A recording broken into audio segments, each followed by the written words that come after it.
Gold just did something it hasn't done in over 50 years, and if you understand what I'm about to show you, you'll realize we're not just watching another bull market. We're watching the end of an era. Let me paint you a picture. Right now, as I'm recording this, gold is trading above $13,900 per ounce. That's not the interesting part. What's interesting is what happened to get us here, and more importantly, what happens next. See, there's this thing that happens in markets that most people miss. It's called confirmation. And gold just confirmed something that central banks have known for years but couldn't say out loud. The dollar's days as the world's reserve currency are numbered. And gold just told us exactly when the clock runs out. Now, I know what you're thinking. You've heard this story before. Dollar collapse, hyperinflation, end of the world stuff. But this time is different, and I can prove it with 3 data points that Wall Street doesn't want you to see. First data point. The dollar index just dropped over 9.5%. That might not sound like much, but let me put it in perspective. The last time the dollar fell this hard this fast was right before the 2008 financial crisis. But here's the kicker. Back then, gold went up. This time, gold didn't just go up. It exploded. We're talking about a move that took gold from around $2,000 to nearly $4,000 in less than a year. That's not normal market behavior. That's panic buying. But who's panicking? Second data point. Central banks bought more gold in the last 18 months than they did in the entire decade of the 1990s. Think about that. The very institutions that print money are dumping their own currency to buy gold. The People's Bank of China, the Reserve Bank of India, even Poland and Singapore. They're not buying gold because they think it's pretty. They're buying it because they know something. And here's the third data point, the one that confirms everything. The BRICS nations just launched a pilot program for a gold-backed currency unit. Not a proposal, not a discussion. An actual pilot program. They're testing it right now. Russia, China, India, Brazil, South Africa, and now over 40 other countries are watching this experiment very closely. You know what that means? It means the world's largest economies are building an alternative to the dollar.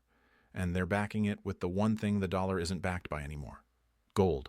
Let me take you back to 1971. August 15th, President Nixon goes on television and tells the American people that the United States is temporarily suspending the convertibility of dollars into gold. Temporarily. That was 54 years ago. That temporary suspension became permanent, and that's when everything changed. Before 1971, if you had a dollar, you could theoretically exchange it for gold. The dollar was as good as gold because it was backed by gold. After 1971, the dollar was backed by nothing except the promise that the U.S. government would pay its debts.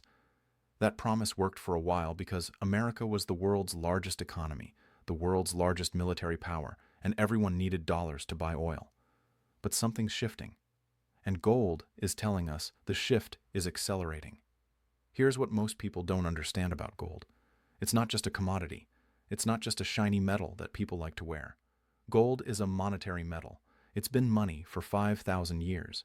Every major civilization in human history has used gold as money at some point. The Romans, the Egyptians, the Chinese dynasties, the British Empire. Gold has outlasted every single paper currency ever created.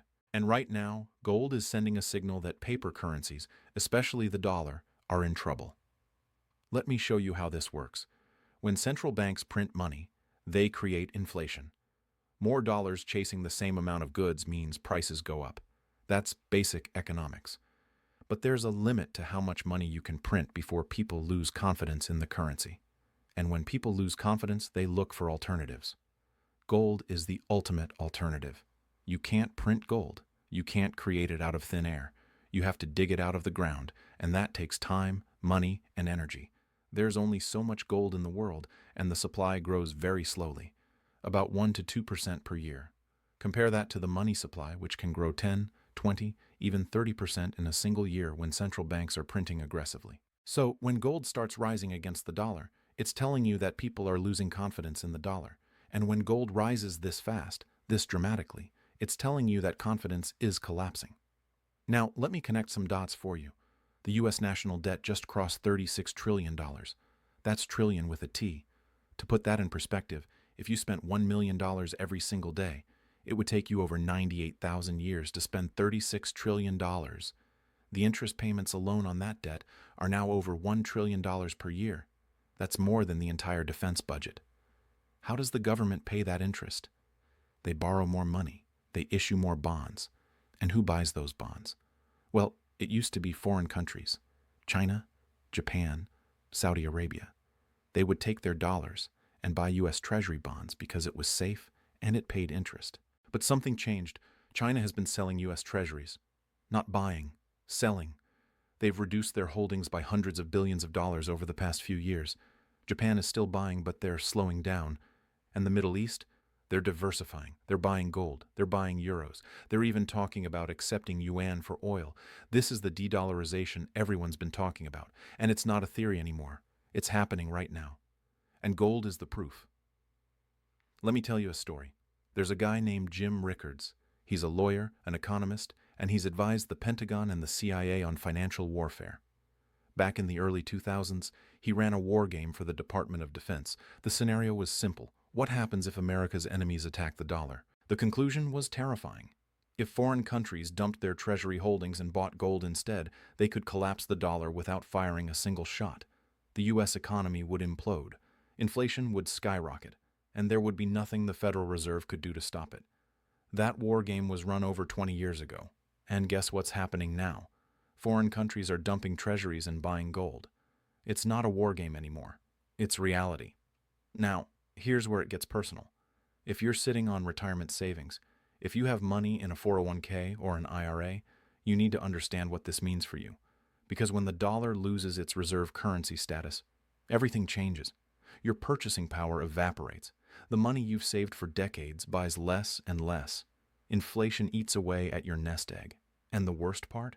There's nothing you can do about it if all your wealth is denominated in dollars. That's why smart money is moving into hard assets, real estate, commodities, and especially gold. Quick aside here. If you're sitting on $100,000 or more in retirement accounts, I put together a free guide on how gold IRAs work. It's in the description below.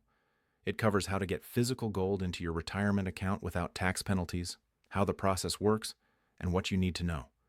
Worth checking out if that's relevant to your situation. Anyway, back to where this is headed. Let's talk about what happens next. Because gold confirming the dollar's death date isn't just about the past, it's about the future, and the future is already being written.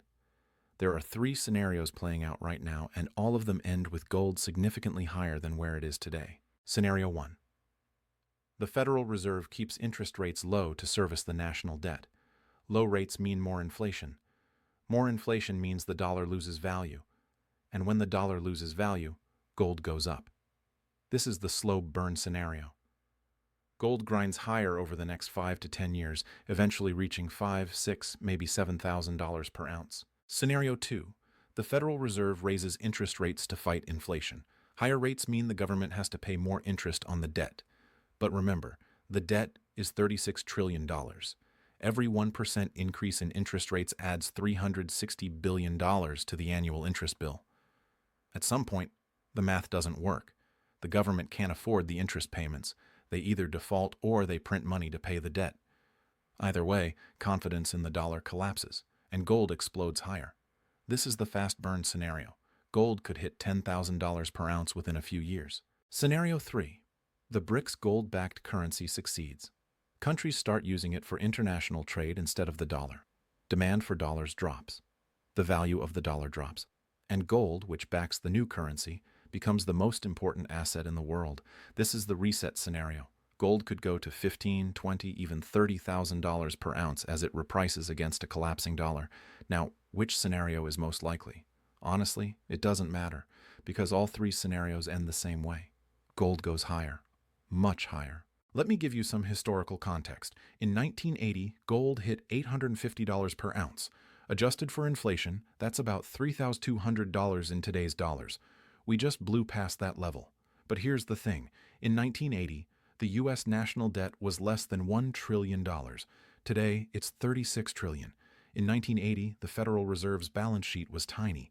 Today, it's over $7 trillion. In 1980, foreign countries still trusted the dollar. Today, they're actively trying to replace it.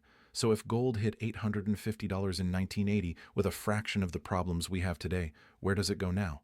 Some analysts are saying 5,000. Some are saying 10,000. A few are saying 20,000 or more. And you know what? They might all be right. Because we're not in a normal market environment. We're in a currency crisis. And in a currency crisis, hard assets like gold don't just go up, they explode. Let me tell you about another guy. His name is Ray Dalio. He runs Bridgewater Associates, one of the largest hedge funds in the world. He manages over $100 billion, and he's been warning about this for years. He calls it the long-term debt cycle. Basically, countries borrow and borrow until they can't borrow anymore. Then they print money to pay the debt. Then the currency collapses. Then they reset the system with a new currency or a new monetary standard. It's happened throughout history. The Roman Empire, Weimar Germany, Zimbabwe, Venezuela. It always ends the same way. The currency becomes worthless, and people who own hard assets survive. People who own paper assets get wiped out.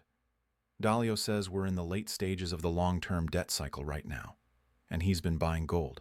Lots of it. His fund has billions of dollars in gold positions. Why? Because he knows what's coming. And it's not just Dalio. Paul Tudor Jones, another legendary investor, has been buying gold. Stanley Druckenmiller, who made billions betting against the British pound, has been buying gold. These guys don't buy gold because they're scared. They buy gold because they're smart. They see the writing on the wall. Now, let's talk about the mechanics of what's happening in the gold market right now. Because there's something very unusual going on, and it's a sign that we're approaching a breaking point. The gold market is split into two parts. There's the paper gold market, which is where most of the trading happens. Futures contracts, ETFs, derivatives. This is where banks and hedge funds trade gold without ever touching physical metal. Then there's the physical gold market, which is where actual bars and coins change hands. Normally, these two markets track each other pretty closely. The paper price and the physical price are roughly the same. But lately, they've been diverging. Physical gold is trading at a premium to paper gold. In some places, the premium is 5, 10, even 15%. What does that tell you? It tells you that people want the real thing. They don't trust the paper promises anymore.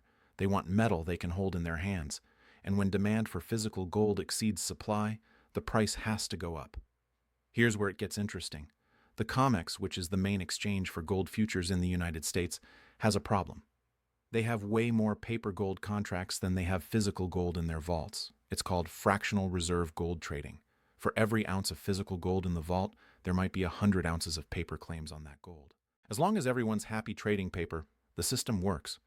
But what happens if people start demanding physical delivery? What happens if China or Russia or Saudi Arabia says, "We don't want your paper contracts, we want the actual gold"? The system breaks. There's not enough physical gold to satisfy all the paper claims. And when that happens, the price of gold doesn't just go up. It gaps up. We're talking about moves of hundreds of dollars in a single day. Some people think we're already seeing the early stages of this. The premiums on physical gold, the record buying by central banks, the launch of alternative gold-backed currencies. These are all signs that the paper gold market is losing credibility. And when the paper market breaks, the price discovery moves to the physical market. And in the physical market, gold is much, much scarcer than the paper market suggests. Let me give you an example. The entire above-ground supply of gold in the world is estimated at around 200,000 metric tons. Sounds like a lot, right? But if you melted all of that gold down, it would fit in a cube about 70 feet on each side. That's it. All the gold ever mined in human history would fit in a cube smaller than a typical house. Now compare that to the amount of paper currency in the world. Trillions and trillions of dollars, euros, yen, yuan. And central banks can create more with a keystroke. You can't create gold with a keystroke. You have to dig it out of the ground. So when people lose faith in paper currency and start demanding gold, there's not enough gold to go around. And the price has to rise to balance supply and demand. This is what's happening right now, and it's why gold just confirmed the dollar's death date, because the market is telling us that the transition from paper money to hard money is underway, and once that transition starts, it's very hard to stop. Let me tell you one more story. In 2011, gold hit $1,900 per ounce. Everyone thought it was going to the moon, but then it crashed. It fell all the way back to $1,050 by 2015. A lot of people lost money. A lot of people gave up on gold. But here's what happened. The crash in gold wasn't because the fundamentals changed. It was because central banks intervened. They raised interest rates. They talked down inflation. They did everything they could to restore confidence in paper currencies. And it worked. For a while. But the problems didn't go away. They just got bigger. The debt kept growing. The money printing kept accelerating. And eventually, the market called their bluff. That's what we're seeing now. Gold breaking to new all-time highs isn't just a bull market. It's the market saying, we don't believe you anymore. We don't believe the debt is sustainable. We don't believe inflation is under control. We don't believe the dollar is safe. And once the market loses confidence, it's almost impossible to get it back. So what does this mean for you? It means you need to think very carefully about where your wealth is stored. If all your money is in dollars, in a bank account or a money market fund, you're exposed to currency risk. If the dollar loses value, your wealth loses value. But if you own gold, you're protected. Because gold doesn't lose value when currencies collapse. Gold gains value. It's the ultimate insurance policy against monetary chaos. Now, I'm not saying you should put all your money in gold. That would be crazy. But having some exposure to gold, especially in a retirement account where it can grow tax-deferred, makes a lot of sense in this environment. The smart money is already doing this. Central banks are doing this. Billionaire investors are doing this. And regular people who understand what's happening are doing this too. Because here's the thing. When the reset happens, and it will happen, it's going to happen fast. You won't have time to react. By the time the mainstream media is talking about it, it'll be too late. The price of gold will have already exploded. The premiums on physical metal will be through the roof. And you'll be stuck holding depreciating dollars. The time to act is now, while gold is still available, while premiums are still reasonable, while you can still move money into hard assets without restrictions. Let me paint you a picture of what the reset might look like. One day you wake up and turn on the news. There's an emergency announcement. The Treasury Secretary is on TV. He's saying that due to extraordinary circumstances, the government is implementing temporary capital controls. You can't move large amounts of money out of the country. You can't buy foreign currencies. And there are limits on how much cash you can withdraw from your bank. Sound far-fetched? It's happened before. In Cyprus in 2013. In Greece in 2015. In Argentina multiple times. When governments get desperate, they do desperate things. And right now, with the debt where it is and the dollar under pressure, desperation is coming. But if you own gold, you're protected. Because gold is portable. It's liquid. It's recognized everywhere in the world. You can take it with you. You can sell it. You can use it as collateral. It's real wealth that no government can confiscate with a keystroke. This is why gold has been money for 5,000 years. Because when everything else fails, gold still works. Now, let's talk about timing. Because I know what you're thinking. Gold is already at all-time highs. Is it too late to buy? Here's my answer. If you're thinking about gold as a short-term trade, trying to time the market, then maybe it's too late. Maybe gold pulls back to $3,500 or $3,000 before going higher. I don't know. Nobody knows. But if you're thinking about gold as insurance, as a long-term store of value, as protection against the dollar losing its reserve currency status, then no, it's not too late. Because we're still in the early stages of this transition. The BRICS currency is still in pilot phase. Central banks are still accumulating. The debt is still growing. The money printing is still accelerating. All the factors that are driving gold higher are still in place. And they're getting stronger, not weaker. Think about it this way. If gold goes to $10,000 per ounce, does it matter if you bought at $3,000 or $4,000? Not really. You're still going to make a significant return. But if you wait and gold goes to $5,000 before you buy, you've missed a huge move. The key is to start building a position now. Don't try to time the perfect entry. Just start accumulating. Buy a little bit every month. Dollar cost average your way into a position. And hold it for the long term. Because here's the truth. Gold isn't going up because of speculation. It's going up because the monetary system is breaking down. And when a system breaks down, it doesn't fix itself overnight. It takes years, sometimes decades, to rebuild. During that time, gold will be one of the best performing assets in the world. Not because it's producing anything, not because it's generating cash flow, but because it's the one thing that holds its value when everything else is falling apart. Let me give you one final thought. Throughout history, every time a reserve currency has lost its status, there's been a transition period. The British pound was the world's reserve currency before the dollar. When Britain lost that status after World War II, it took decades for the pound to stabilize. During that time, people who owned gold preserved their wealth. People who held pounds saw their purchasing power cut in half. We're entering that transition period now.